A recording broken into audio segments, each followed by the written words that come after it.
Hey everybody, it's Allie, and welcome to our Y&R chat for Sunday, November 20th. It was another week of Billy in captivity, in Victor's captivity, and this time Victor was deciding that he was going to send Billy away to some monastery in India. He was probably just getting tired of babysitting him in Genoa City, and I was getting tired of this whole thing. It's a good thing that this storyline came to an arc when it did, because I was really not looking forward to another week of the Billy being held hostage thing. It's just souring me on Victor and making Billy just, I think, look kind of like a wimp. I mean, I felt like if Billy wanted to get away, he should have just gotten away. Of course, Victor made that very, very difficult for him. Victor ended up hiring this huge, like, gigantic bodyguard guy to watch Billy. His name was Tank, and he was built like a tank. And he was like hovering over Billy, just looking very ominous, and it turned out that this guy actually has a heart of gold. I totally enjoyed Tank this week. Like, it was just fun watching the friendship that developed between he and Billy, because while Tank is this ominous looking presence, Billy kind of had a good way of getting to know him and asking the right questions, and we found out that this guy has a daughter, and he, identified with Billy wanting to get to his daughter because she's sick, and this guy ended up helping Billy get out of the hotel room for a little while. I mean, here Victor has hired him to sit on Billy for hours and hours on end, and Billy just used his charm and his,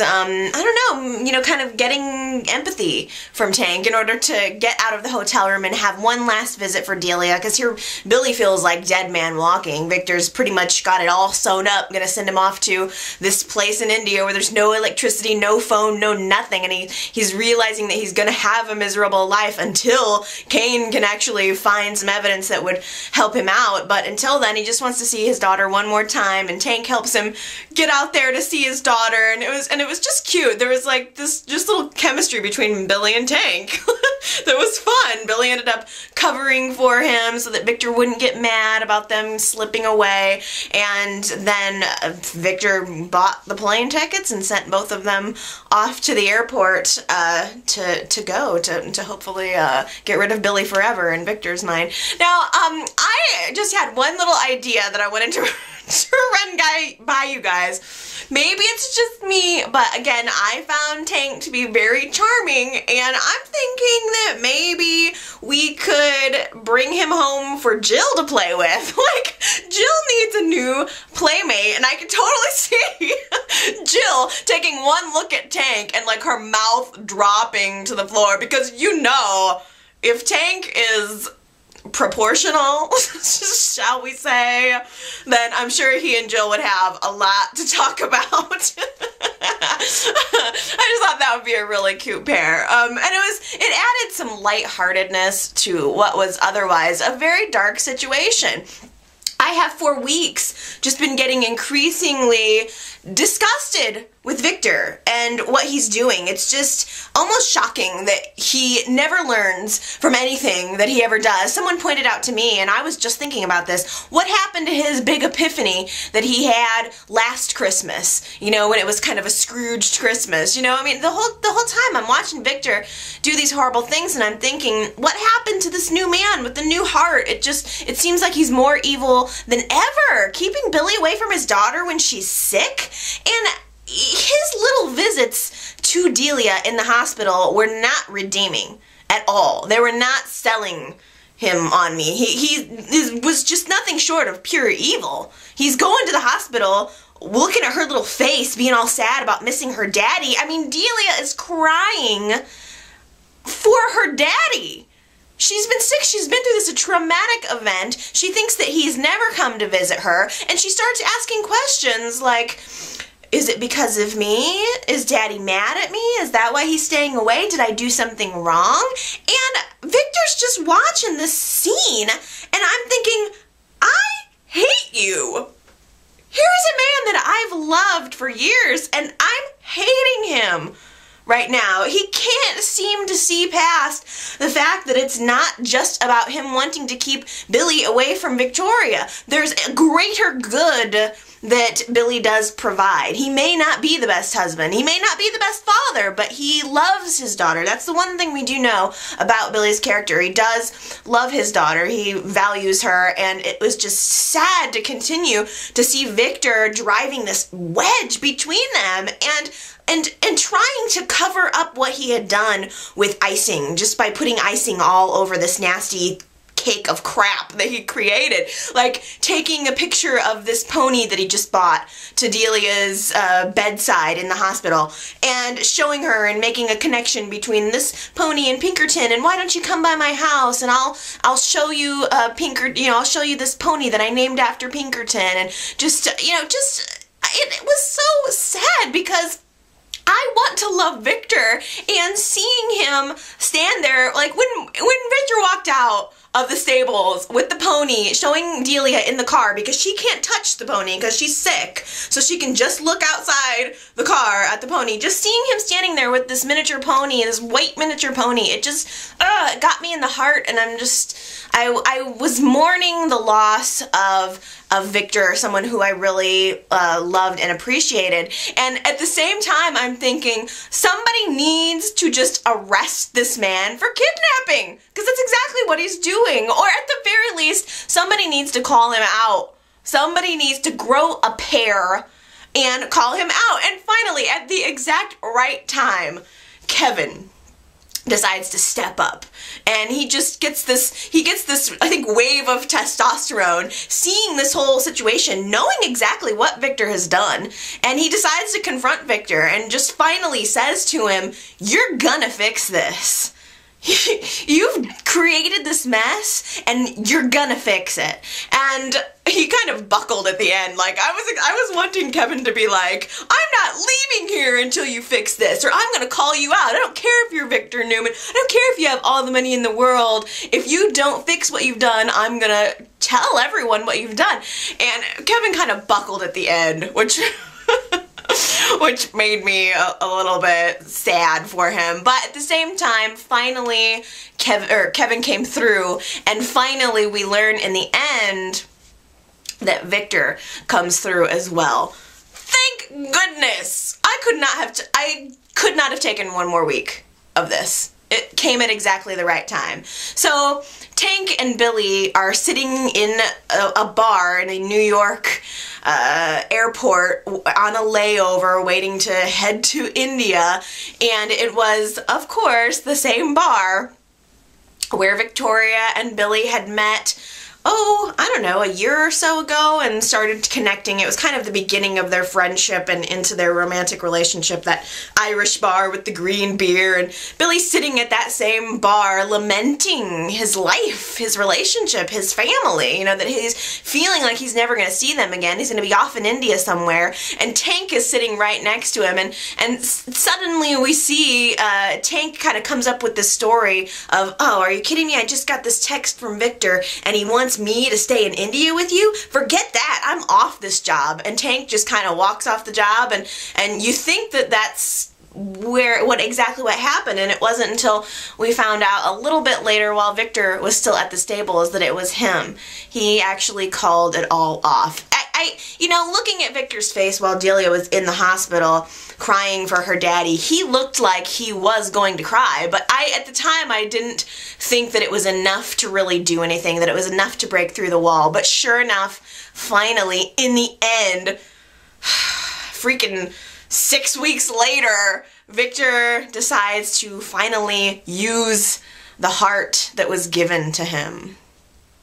So Billy is free. Without Tank watching over him, he's free to do whatever he wants to do. So he's ready to, I think, catch a plane back to Genoa City. Now, before all this had happened, Jill and Victoria had teamed up and they decided to go to Myanmar to look for Billy themselves. They were tired of just wondering what had happened to him, so they go to Myanmar and they start asking questions. They're showing his picture around, they're going to a consulate, they're bribing people, they're throwing down what looks like hundreds, possibly thousands of dollars into just trying to get any information as to where his whereabouts might be, and they end up getting just enough little leads here and there to take them to the little bar, the little kind of oceanside, seaside bar where Kane was just asking questions about this mystery girl. So they end up at the same bar as Kane, and they're, you know, showing pictures around and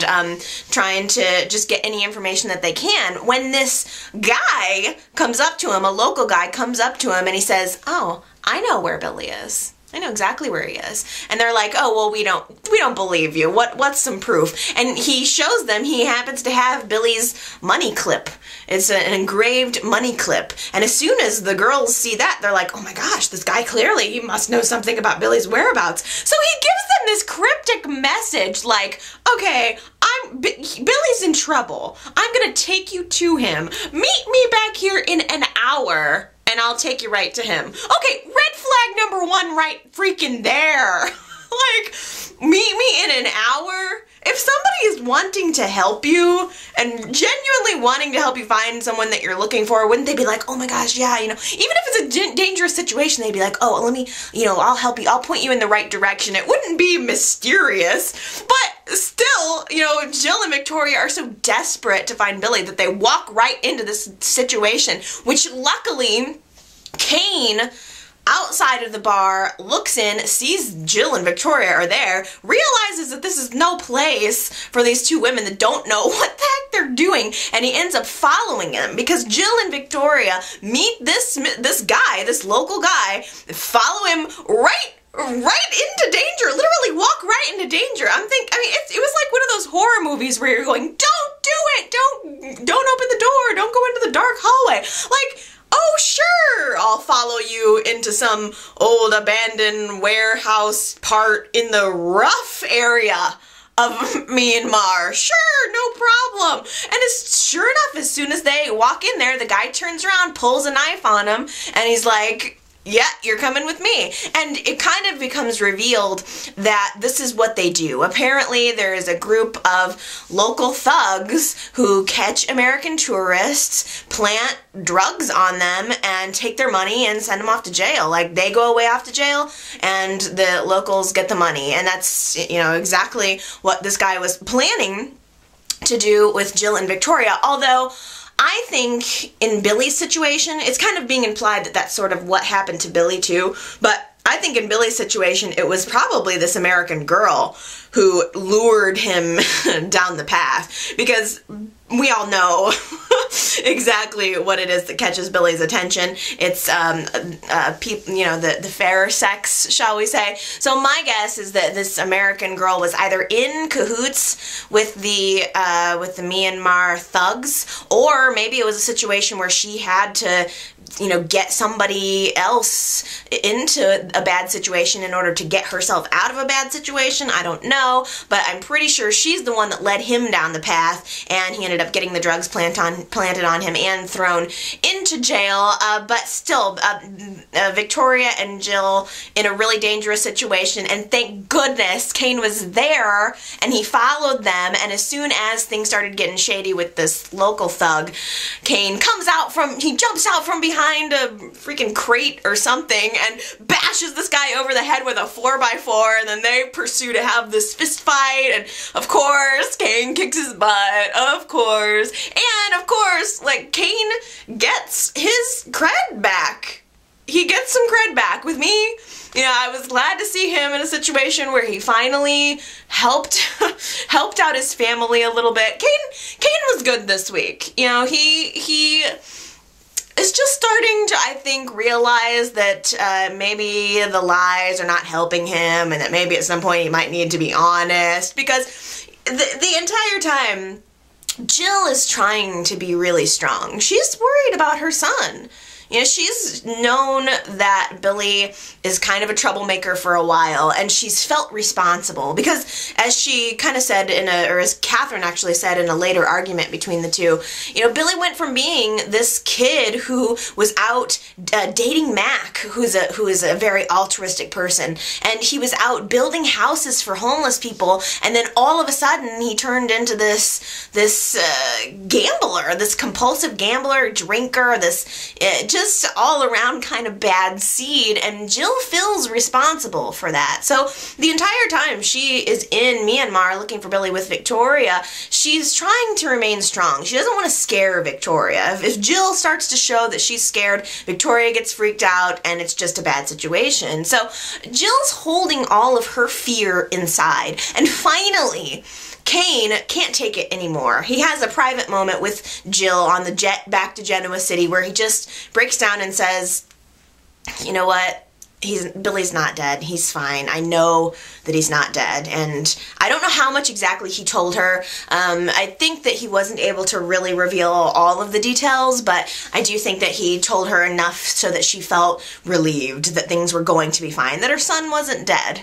And on the other hand, Victoria was still really struggling with this. She decided to stay behind in New York, and she was kind of in the airport and ended up in, what do you know, the exact same bar where she and Billy met, and she's hanging around the bar and just feeling really bad, just feeling really terrible about how her life turned out. She's worried about Billy. She is thinking that he's dead, thinking that he's potentially dead, and she's blaming herself. You know, why did I spend so much time being angry with him and filing for a divorce when it didn't even occur to me that maybe he was in some real trouble, and now it seems like that's what the situation was. So she was in a really, really bad place, and at the same time, of course, Billy's going through his own struggle, and there's a series of sort of hit and misses where both Billy and Victoria are sitting in the same bar, and you're just wondering, are they going to see each other finally? It's been weeks of this hit and miss, and now it's culminating in this kind of romantic spot, the spot where they first started their relationship,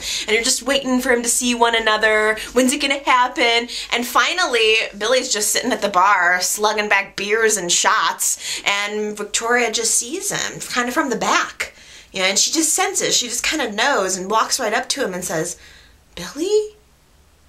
And he turns around and they see each other and they just unite, you know, they just embrace. And it's very emotional. I thought that Victoria, Amelia, the actress who plays Victoria, did a really good job because I could totally see it on her face that she was just so happy just to have him back, just to be in his arms, even if it was a mirage, even if it wasn't real, even if it was for only a couple seconds. You could tell that she was very, very pleased just to be back in his arms for a little while. But that passion very quickly turned to questions. Where have you been? You know, and you know, and I'm so glad you're back, but where have you been? And I love you, but I'm angry with you because you left. And you remember this, you know, the situation the last time she saw Billy was where he kind of led her to think that they had a potential of getting back together, and he ended up running out on her, you know, just right before kind of the passion was about to take place. So, you know, she has a lot of mixed emotions, and she's just not sure how to feel about him. So as soon, almost, you could see her going through these stages of emotions with it, and as soon as she kind of has a more grounded moment, or a real moment, she realizes that she's mad at him, which you know, that was a little bit annoying to me, because I feel like if you believed that someone was dead and suddenly they're back in your arms, I would never let him out of my sight. You know, it doesn't really matter what he did in that moment. I would stay with him until I heard every single detail of his story. But Victoria turned around and she decided she was gonna leave him. She didn't want to have anything more to do with him. Now, luckily, there was a delay, and everyone, actually the flights were canceled, so everyone who was on their flight got vouchers for a hotel room. So Victoria and Billy jaunt off to their hotel room, and what do you know? They have adjoining rooms. So it becomes a hit and miss part deux.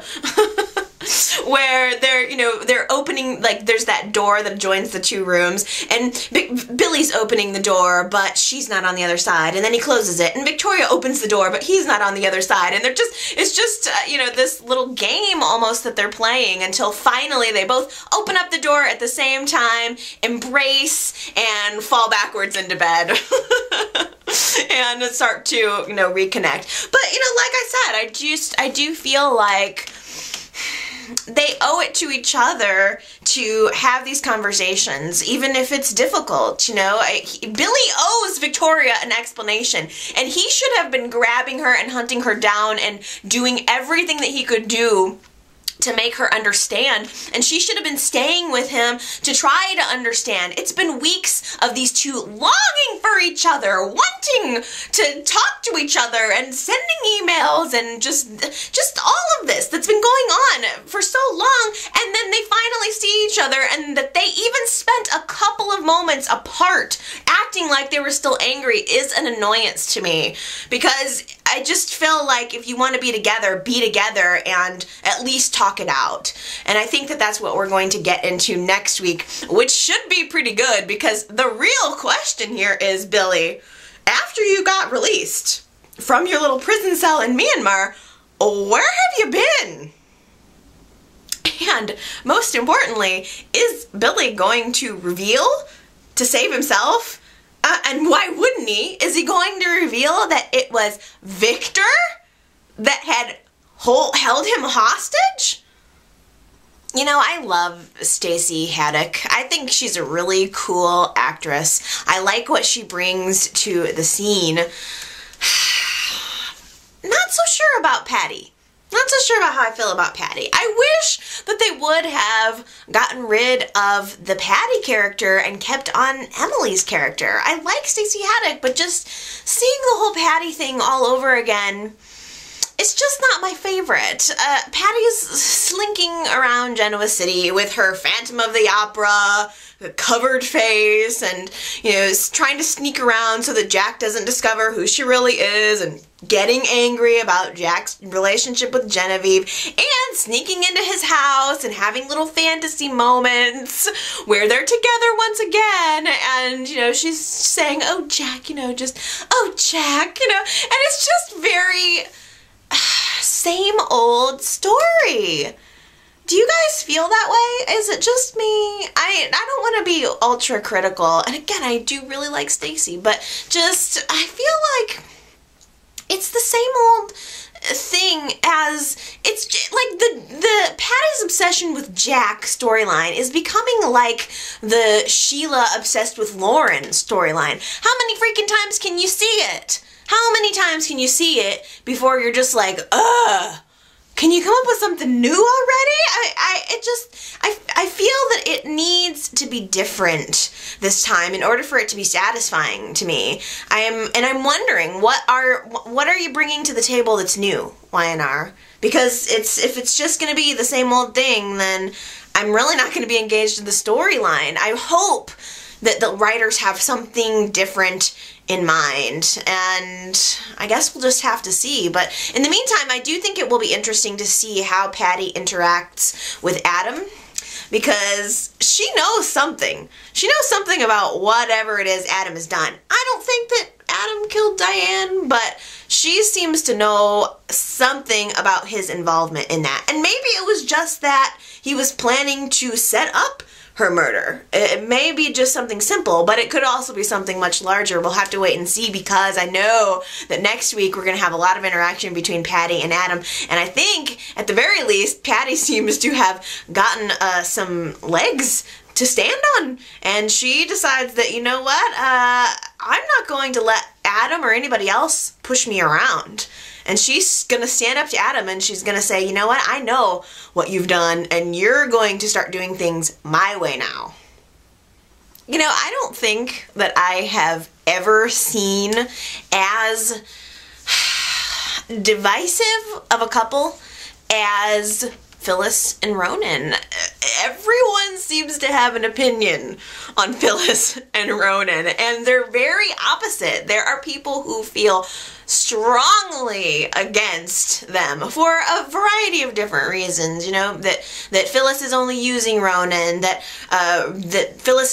Ronan sleeping with Phyllis is out of his character, and there are people who on the opposite side think it's just hot. I mean, and I guess I can see things from both sides, and maybe that's always been my curse. I can see things from everybody's different points of view. I feel like I can't complain. I asked for more sex scenes with Ronan, and we're getting them. Like, he is shirtless a lot now, and it pleases me. I can't lie. But I agree that it has felt outside of his character to be sleeping with a witness. Now, the important development this week on that front is that in a post-sex situation, in the afterglow of sex between Ronan and Phyllis, Ronan straight up started asking Phyllis questions. Well, first he kind of offered her an out, like,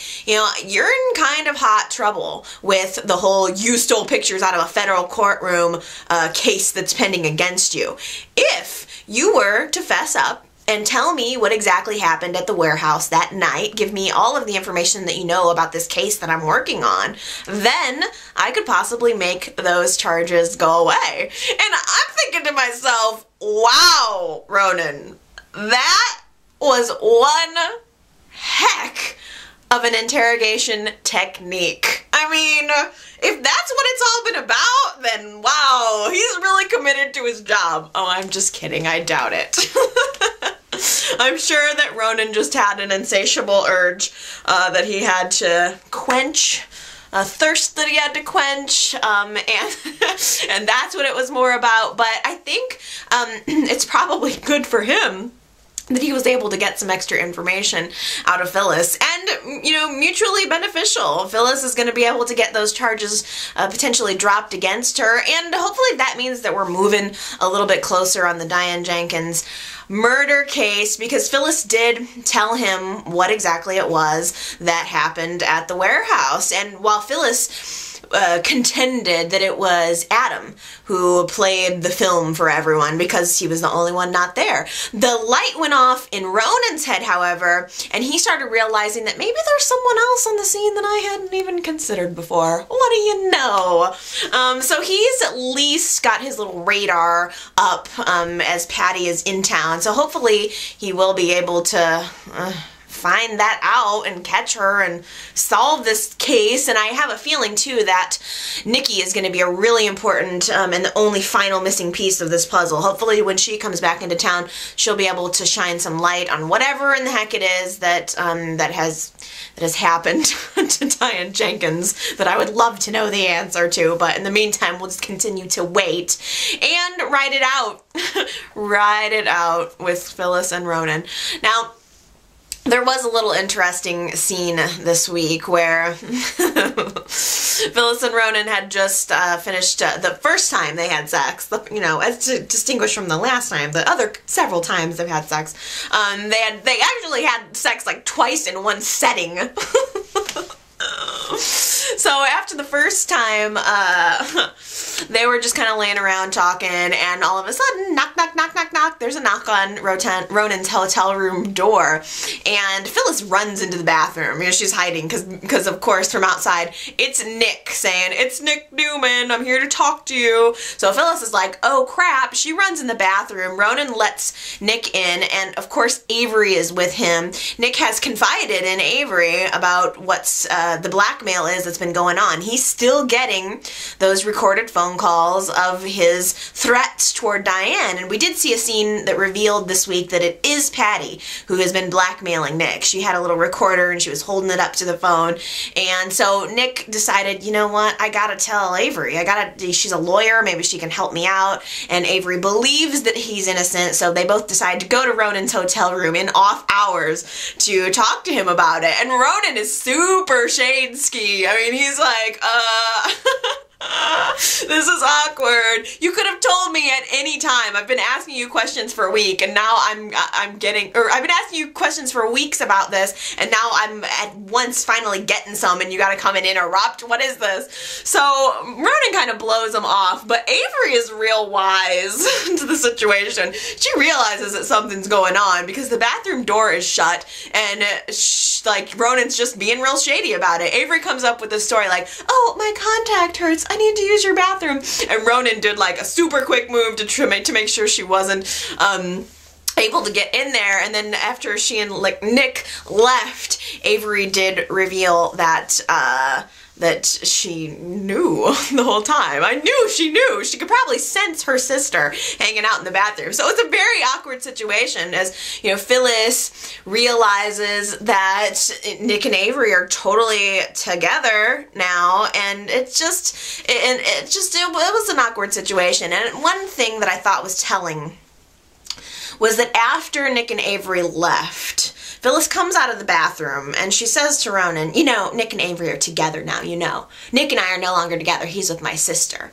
And Ronan just kind of starts to pry a little bit, to ask questions about it. And Phyllis has this attitude of, don't talk about it. If you talk about Nick and Avery, it's just gonna make me want to screw you. Like, she literally was like, every time you say Nick's name or Nick and Avery, you know, if you mention that topic, I'm gonna shut you up by kissing your mouth and then just humping you. And that's how it was. And I thought that that was a very, very telling that Phyllis is clearly using Ronan to not necessarily make Nick jealous because he doesn't know about it, but I think she's using Ronan and the sexual relationship with Ronan to try to forget about all of the crap that's going on in her life. Phyllis is someone who's watching her world crumble down around her. Now, granted, it's mostly of her own doing, but she has a relationship with Nick that just never seems to want to work out, and he's sleeping with her sister. She has this sister in town who is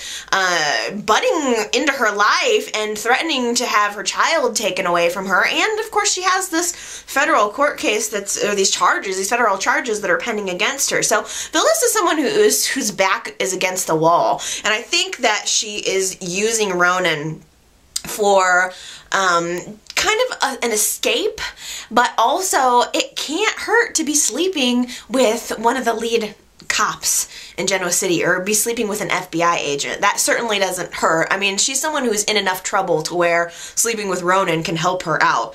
So I think it's pretty clear that Phyllis is using Ronan in some ways, and maybe Ronan is using Phyllis in some ways too. I think that this is a kind of a it's a stopping point, it's a resting ground, it's a train stop on the Sex Wolf train. I think that it's not something that's going to be lasting. I think that it's just kind of a little hot, sweet nothing that we will just have to continue to enjoy for now. Now, where I do really agree with a lot of the arguments against Ronan and Phyllis is that it does seem like a little bit of a departure from Ronan's personal problems, his family problems that we should be focusing on.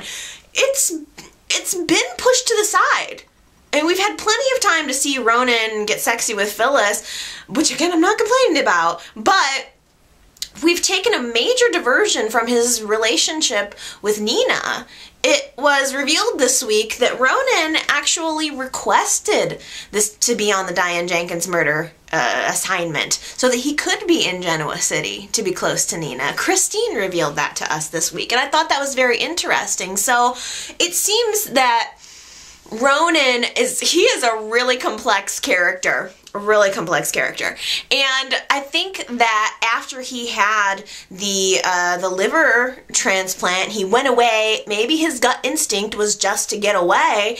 And as he started to come to his senses, saw this opportunity to come back to Genoa City, he realized that, you know, he had some unresolved business. You know, he had some feelings that he wanted to sort through. So he comes back to Genoa City and in a roundabout way wants to get close to them. But it's very jerky, you know, it's like he wants to get close, but then he pulls away, and then he wants to get close again, and then he pulls even further away. So it's been a really rocky, rough road, and both Chance and Christine had a chance to talk to Ronan before they both left town this week, just to tell him, you know what, dude, make up your mind. If you don't want to be close to Nina, then don't be close to her. But if there's any chance that you guys can repair your relationship, you owe it to her and you owe it to yourself to pursue it. And that's what I have to agree with. I really hope that we're going to see that soon, because I think that it's time to pursue that hardcore. I want to see Ronan fully explain himself, fully explain his background, and I want to see him start to get to know his real mother. This week was Moses's christening, and it was such a good little moment for the Winters family. Neil is such a proud father. Just looking at Neil this week as his child, his first biological child, is being christened was just so sweet. I just feel like Neil is hands down the best man on the show. If I was gonna pick a man to marry in Genoa City, it would have to be Neil. He's the most upstanding, sweet, sensitive, but, you know, manly, sexy guy in Genoa City. I vote Neil for best man in Genoa City. Just, he's sweet when he needs to be, and he's aggressive when he needs to be. And just seeing him with his son was so wonderful. And seeing how he's starting to react to Sophia. She's the woman who's given him his only biological child, and I think that Neil has always had a thing for Sophia. I mean, if anything, Neil was in love with Sophia, but Sophia seemed like she was more hesitant. So it seems like the birth of Moses is bringing Neil and Sophia together in a really wonderful way, and he is so appreciative of her. He's so good to his women. Neil is he's such like an attentive lover too. He's just, he is very into his women, and he wants to treat them like a queen. And even at Moses's christening, he bought Sophia a little gift. Actually, Lauren brought it by. It was something from Fenmore's, and it was in a little gift box, and I totally thought it was gonna be an engagement ring. Did you guys think that too? Like, as soon as I saw the little gift box, I thought, oh, is Neil gonna propose to Sophia at Moses' christening? But it wasn't that. That probably would have been a little bit out of left field. But he bought her a beautiful necklace, just again appreciating the mother of his child. And I thought that was such a wonderful little moment.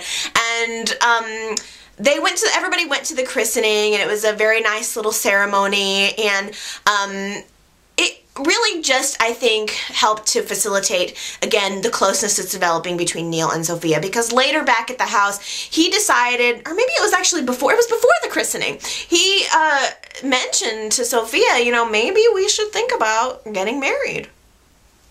We're a family now? Why not?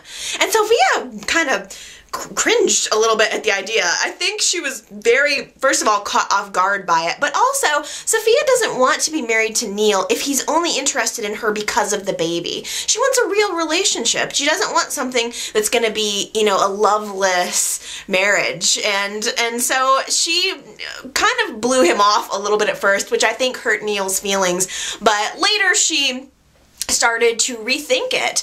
This week was also Tucker and Ashley's wedding, and Sophia was Tucker's best woman, so he had a chance to sit down with her and just have a heart-to-heart with her, and they talked through Neil and Sophia's relationship a little bit, talked about it, and Tucker is always good at just saying the right thing to his best friend, and Sophia heard what he said, and she decided later that she may actually decide to marry Neil. Now, I think that they should have some more time working on the relationship before they jump into into marriage, but I'm okay with an engagement, a longer engagement. I don't want them to jump into a marriage just because of the child, but I would like to see things start to develop in a genuine way between them. I want to see some romantic scenes. And they've had kind of a long road. It's been a while since they've known each other, and they've worked together, and it's not been an easy road for them either. So I'm excited to see them just getting to know one another and having some sweet little scenes, because clearly they are falling in love. And I think it's really cool. Now, over on the Tucker and Ashley wedding front, that was happening this week, which I really enjoyed. I love Eileen Davidson so much. Seeing her in her wedding gown with her little hat and veil, she just looks so good. I just feel like she's probably such a nice person too. I feel like Eileen Davidson would be just so sweet to hang out with. I don't know, do you guys get that impression? Like, I would love to just go shopping with her or have coffee or something. Just sit down and chill with Eileen. Because she makes me love Ashley. I think Ashley's a genuinely nice person. You know, Ashley's never really done anything to hurt anybody that I can think of. She just wants love, and that's all. And I'm so glad that she's found that in Tucker. And I love Tucker and Ashley. I think that they make a really good couple. I think Tucker is a really good man. He's had a hard life too. He's a self-made man, and he spent a lot of years just simply focusing on his work and his business and just traveling the world and doing everything. Tucker is this man who has done almost everything. And I mean, he owns his own private island, for crying out loud. This is a man who's been around, yet he has never been married. This is the one thing that he's always held out on. He's never really, I think, allowed himself to love anyone. And so as he was in the waiting beforehand at the church before Ashley got there, he was nervous. It was really cute to see him. I mean, he's a middle-aged guy, and he's just and who can probably negotiate billion-dollar deals without blinking an eye. Yet marrying the woman that he loves just made him all aflutter. And I just thought that was really cool. Again, I love Tucker and Ashley, and I was actually glad to see Devon come around a little bit this week. It was awkward at Moses's christening between Tucker and Devon, of course, because Tucker is Moses's godfather, and yet, like, Sophia is part of the Winters family. So both Devon and Tucker were at the christening, and Tucker was wanting Devon to attend his wedding. This is something that meant something to him. You know, Tucker's approaching Devon saying, it would mean so much for you to come. And Ashley's approaching Devon saying, it would mean so much for you to come. And finally, Neil sat down and had a talk with Devon and said, you know, you're becoming a man. And sometimes being a man means that you have to do things that you don't want to do. Again, reason number 5,329 that Neil is the best man in Genoa City. He just sits down and has this heart-to-heart talk with his son. Neil doesn't have to push Devon toward Tucker. It's probably not even his best interest to push Devon toward Tucker, but yet he sensed that it was the right thing to do. He sensed that it was the right thing for Devon to get to know his real father. And being the selfless man that Neil is, he stepped back and he allowed Devon that little piece of advice. And it ended up weighing heavily with Devon. I mean, I think Devon knows that if Neil's telling him that, then it is something he should consider. So at the very last minute, after they've already kind of almost settled in, getting ready to say the vows, Devon walks right into the church and sits down, and of course Tucker's like having a moment, and Ashley's having a moment, and everybody's very happy to see that Devon has arrived, and it's very cute. It's very cute. And of course now out in the foyer, Neil's standing around and happens to see Harmony sneaking back onto the scene, almost wanting to kind of crash the wedding. Like, she wanted to sneak in and see Tucker and Ashley getting married. Probably more that she wanted to see Devon, but I still think that Harmony has a crush on Tucker. I think she is back in town and kind of hoping to to see him, to like get to know him a little bit better. I mean, he's a different person now, and she's a different person now, and I think she's interested in reconnecting with the father of her son. Now, we also found out that it was Catherine's doing, bringing Harmony back into town. Now, I don't know exactly what it is that Catherine is planning to get out of this, other than maybe another little bargaining chip, another way to bring Devon into her household, because Catherine has decided to bring Harmony back and ask her to stay with her.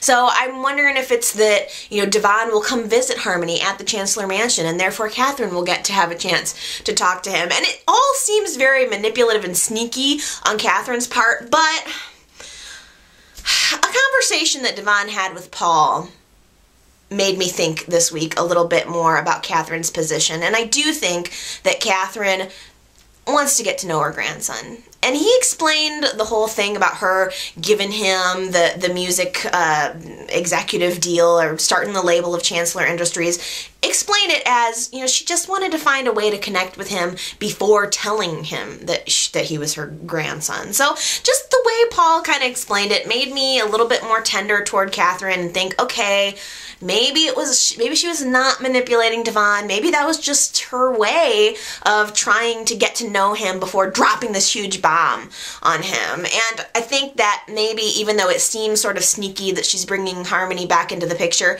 she might be doing it just because she wants to get to know her grandson. So I thought that was pretty interesting, and also that Catherine was not invited to Tucker and Ashley's wedding.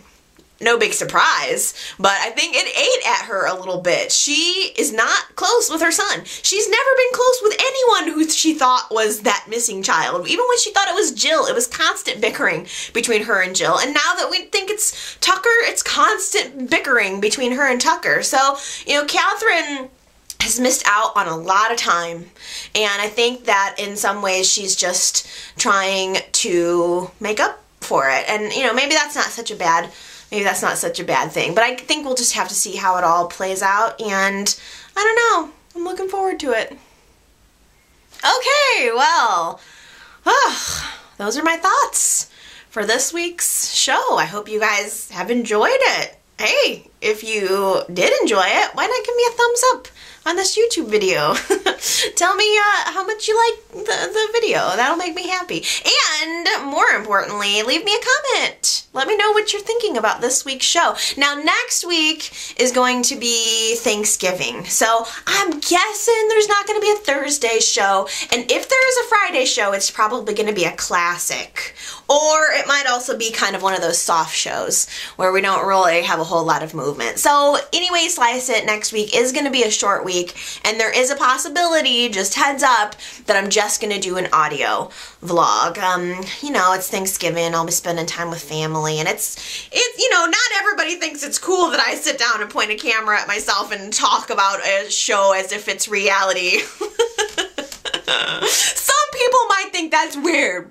Just saying. So, I think probably next week I might just be able to sneak in an audio version from my bedroom, just talking to the mic a little bit. So just a heads up, you might not see me next week, but I will definitely, of course, try to be in touch. And I'll be looking forward to seeing what happens, even though it's a short week in show. But hey, in the meantime, we've still got lots of material to talk about, so please do leave me a comment and let me know what you're thinking about all the storylines, and I will of course be back next week to chat with you about them then. So everybody, have an awesome Thanksgiving, and I hope that you all spend time with family and eat lots of food and enjoy yourself. Of course, I realize this is just an American holiday, so all my friends in Australia and abroad, you probably won't get to participate. Do you? I don't think. I don't know, maybe you can join us in spirit.